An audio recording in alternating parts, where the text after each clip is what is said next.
साथियों नमस्कार। साथियों आज हम सभी बात करने वाले हैं कि संसद के नियम 377 के तहत टीटी प्रकरण की जो सुनवाई सोमवार संसद में हुई थी, क्या है पूरा मामला और हमारे किस संसद ने इस बात को इतने गर्मजोशी से उठाया है।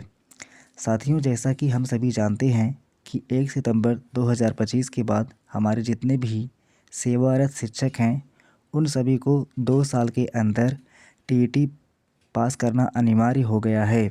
इसी क्रम में हमारे जितने भी शिक्षक संगठन थे, शिक्षक नेता थे, सभी ने अलग अलग क्षेत्रों के जनप्रतिनिधियों को ज्ञापन दिया था।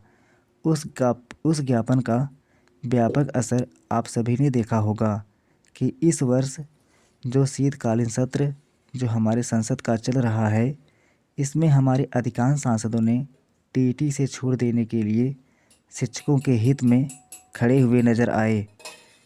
इसी क्रम में आप सभी ने देखा होगा कि चंदौली लोकसभा सीट से जो सांसद हैं वीरेंद्र सिंह जी, उन्होंने अपने आधिकारिक ट्विटर हैंडल पर एक जानकारी साझा की, जिसमें उन्होंने बताया है कि उनके द्वारा टीटी प्रकरण में शिक्षकों को टीटी से छूट देने का जो मुद्दा है उसे संसद के नियम 377 के तहत रखने का प्रस्ताव दिया गया था, जिसे एक्सेप्ट भी कर लिया गया है और सोमवार को नियम 377 के तहत इस पर कार्यवाही व चर्चा भी की गई थी।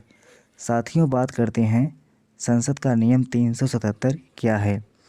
हम सभी जानते हैं कि हमारी कोई संस्था हो, कोई भी कार्य हम करते हैं तो उसको संचालित करने का एक नियम कानून बनाते हैं।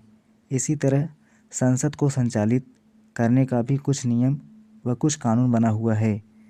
इसी संसद के संचालन के नियम 377 के तहत यह कहा गया है कि हमारा कोई भी ऐसा लोकहित जनहित का मुद्दा हो जो अनिवार्य रूप से सुना जाना चाहिए, उसे नियम 377 के तहत शून्यकाल के बाद सुना जाएगा।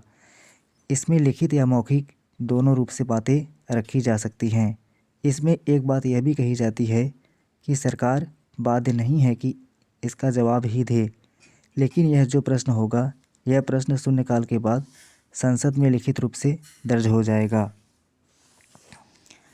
और कहीं ना कहीं अगर तत्काल संबंधित सांसद या संबंधित विभाग के जो मंत्री हैं वो जवाब नहीं दे रहे हैं तो एक निर्धारित समयावधि में उन्हें उसका लिखित जवाब भी देना पड़ेगा।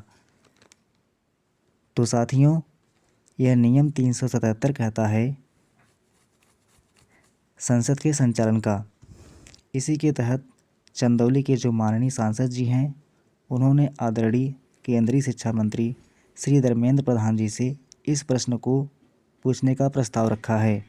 माननीय सांसद जी ने अपने प्रस्ताव में लिखा है कि अगर किसी शिक्षक को आप टीईटी पास करने के लिए बाध्य कर रहे हैं तो क्यों न आप किसी आईएएस से इस परीक्षा को करवा लीजिए। उन्होंने यह बहुत ही अच्छा उदाहरण दिया।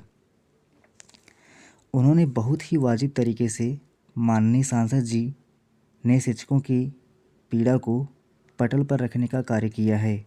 साथियों आप लोग देख रहे होंगे कि जब से हमारा संसद का शीतकालीन सत्र चल रहा है तब से ही प्रतिदिन हमारे कोई न कोई सांसद महोदय टीटी प्रकरण से जुड़े हुए मुद्दे को संसद के पटल पर रख रहे हैं और शिक्षकों का जो सेवारत कार्मिक शिक्षक हैं उन सभी को टीईटी से छूट की मांग को उठा रहे हैं। तो निश्चित रूप से सभी शिक्षक साथियों को आश्वस्त हो जाना चाहिए कि आज नहीं तो कल उन्हें टीटी प्रकरण से राहत ज़रूर मिलेगी और इसका परिणाम भी उन्हें जल्द देखने को मिलेगा।